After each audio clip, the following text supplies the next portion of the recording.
ரவை எப்படி செய்யறதுன்னு பார்க்கலாம். 1/2 கிலோ ரவை, 200 கிராம் சின்ன வெங்காயம் கட் பண்ணி எடுத்துருக்கேன், கொத்தமல்லி இலை, கருவேப்பிலை, 4 பச்சை மிளகாய், 6 டேபிள் ஸ்பூன் எண்ணெய், 1½ டீஸ்பூன் கடுகு, 3 டீஸ்பூன் கடலைப்பருப்பு, 3 டீஸ்பூன் உளுத்தம்பருப்பு இதெல்லாம் எடுத்துருக்கேன். ஸ்டவ் ஆன் பண்ணி வானல் எடுத்து வச்சிடலாம்.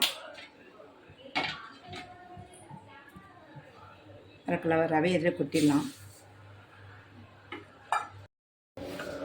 அனல் பாதி அளவு வச்சு லேசாக வறுத்தா போதுங்க.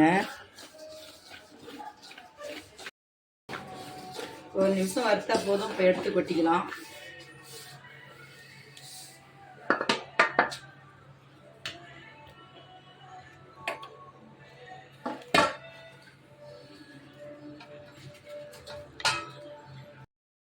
அதே வானில் எடுத்து வச்சிடலாம்.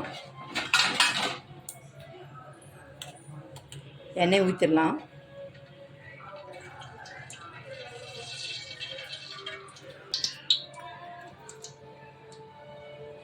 எண்ணெய் நல்லா சூடாயிருச்சு.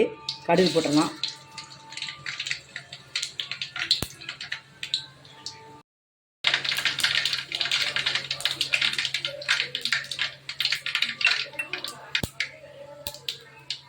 கடுகு பொரிஞ்சதும் உளுத்த பருப்பும் போட்டுக்கலாம், கடலை பருப்பையும் போட்டுக்கலாம்.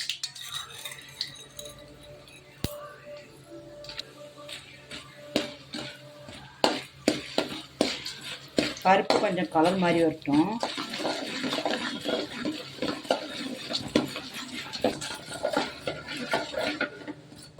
பருப்பு நல்லா பொன்னிறமான கலர் வந்துடுச்சு. கருவேப்பிலை போட்டுடலாம். பச்சை மிளகாய், அதோட வெங்காயம் போட்டுக்கலாம். கொஞ்சமாக உப்பு. நல்லா வதங்க வைக்கலாம். நல்லா வதங்கிட்டு இருக்கு நல்லா வெங்காயம்.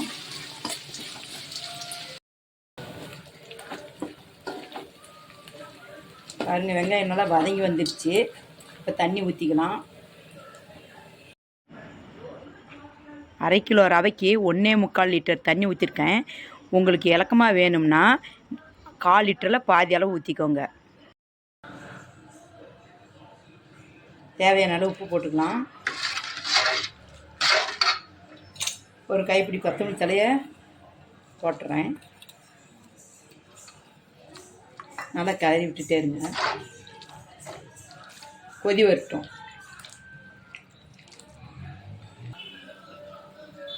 தண்ணி நல்லா கொதித்து வரணும். நல்லா கொதிச்சா தான் நல்லாயிருக்கும்.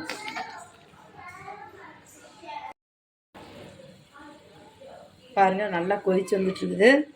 ரவையை கொஞ்சம் கொஞ்சமாக கொட்டிக்கிட்டு வரலாம். கொஞ்சம் கொஞ்சமாக அப்படி இந்த அளவுக்கு கொட்டி கிளறி விட்டுட்டே இருக்கணும். இல்லாட்டினா கட்டி விழுந்துடும். கொஞ்சமாக அப்படியே இந்த அளவுக்கே கொட்டிட்டு வாங்க. விடாமல் கிண்டிக்கிட்டே இருங்க.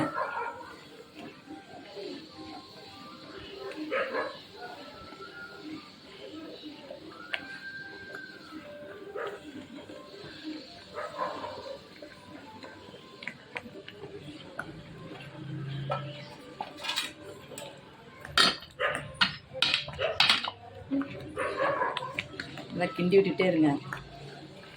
விடாமல் கிண்டிக்கிட்டே இருங்க.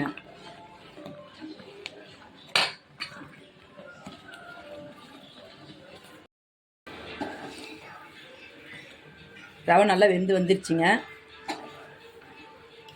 ஸ்டவ் ஆஃப் பண்ணிடலாம். ரவை ரெடி ஆயிடுச்சுங்க. நீங்களும் இது மாதிரி செஞ்சு பாருங்கள். பிடிச்சிருந்தா சப்ஸ்கிரைப் பண்ணுங்கள்.